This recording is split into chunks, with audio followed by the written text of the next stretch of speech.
શ્રી કૃષ્ણ। હું છું સેજલ રાબડિયા અને આજે હું તમારા માટે લઈને આવી ગઈ છું મસ્ત મજાના ઘઉંના લોટનો શીરો।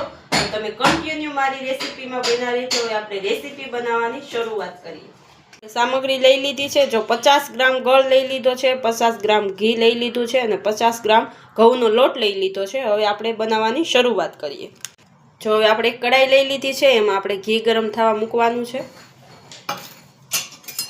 સરસ રીતે આપણું ઘી ગરમ કરવાનું છે આપણે।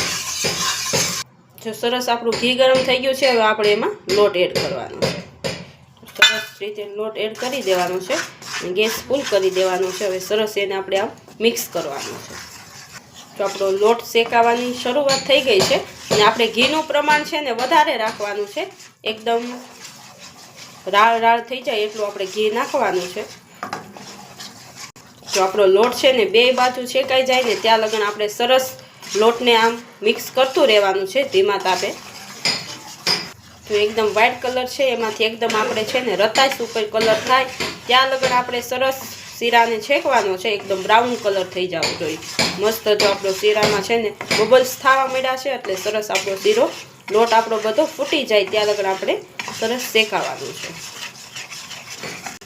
જો આપણો શીરો છે ને એકદમ ઘાટો થવા માંડ્યો છે અને ઘી બધું એમાં હોહાવા માંડ્યું છે। એકદમ આપણો શીરો છે ને ઘાટો થઈ જાય ને ત્યાં લગન આપણે એને મિક્સ કરવાનું છે। આપણો સરસ રીતે આપણે છે ને શીરાનો કલર એકદમ બ્રાઉન થવા માંડ્યો છે। જો આપણો શીરો છે ને એકદમ શેકાઈ ગયો છે, જો એકદમ છે ને કઠણ થઈ ગયો છે સરસ। હવે આપણે એમાં છે ને પાણી એડ કરવાનું છે મસ્ત। જો મેં આ ઉકળતું ગરમ પાણી લઈ લીધું છે અને આપણે એને જ્યાં આપણા શીરામાં જેટલું પાણી જોઈએ એટલું આપણે એડ કરવાનું છે। આપણા અંદાજે આપણે પાણી એમાં એડ કરવાનું છે।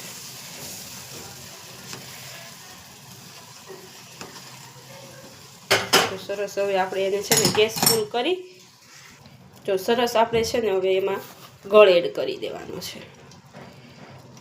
આપણે ગળ પણ આપણા ઘરમાં ગળ પણ ખાતા હોય સ્વાદ અનુસાર આપણે એમાં ગળ એડ કરવાનો છે। સરસ ખમણેલો ગળ લેવાનો છે એટલે આપણો ગળ જલ્દી ગળી જાય।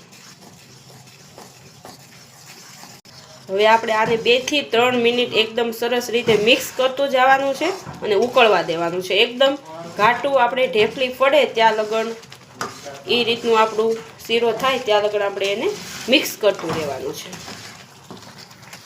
તો આપણે છે ને મસ્ત આપણો શીરો ચડે છે એકદમ બબલ્સ થાય છે। જો એકદમ ઘાટું થવા માંડ્યો છે આપણો શીરો। એને સરસ રીતે મિક્સ કરતા જશું એટલે આપણો ગળે ગળી જશે અને કણી કણી બધી જ આપણે ગરમ પાણી એડ કર્યું છે એમાં કણી બધી જ ફૂટી જશે।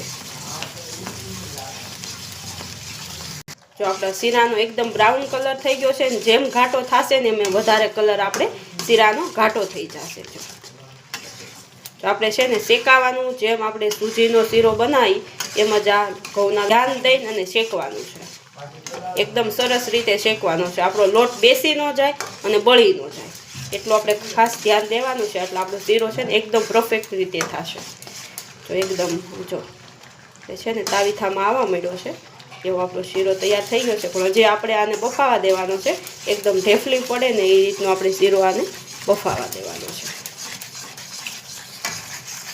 જો આપણો શીરો એકદમ કઠણ થઈ ગયો છે અને બફાઈ ગયો છે પણ હવે આપણે એને ઉપર ઘી આવવા જો ઘી આપણો શીરો એકદમ બફાઈ જશે ને એટલે ઉપર ઘી આવી જશે ભાઈ સાઈડમાં આવી ગયું છે એ રીતનું આપણે ઉપરે આવી જશે પણ હજી 1 મિનિટની વાર લાગશે ત્યાં લગન આપણે 1 મિનિટ હજી એને બફાવા દેવાનું છે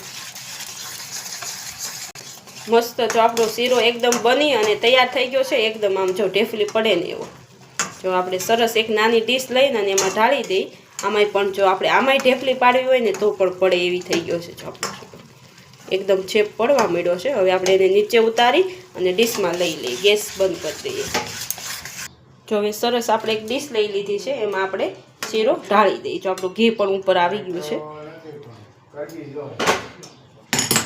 તાવીથાના મદદથી આપણે આખામાં ઢાળી દઈએ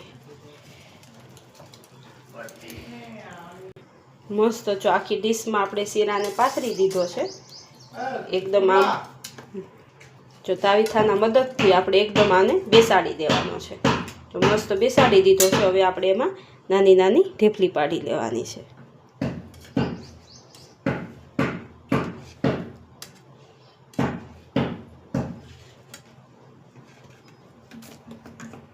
જો મસ્ત આપણે ઘઉંના લોટનો શીરો તૈયાર થઈ ગયો છે અને ઢેફલી પાડી દીધી છે। હવે આપણે આને 3 થી 4 મિનિટ ઠરવા દેવાનું છે। ત્યાં મસ્ત આપણી ઢેફલી નોખી થઈ જાય ત્યાં લગન આપણે આને રેસ્ટ માટે મૂકી દેવાનું છે।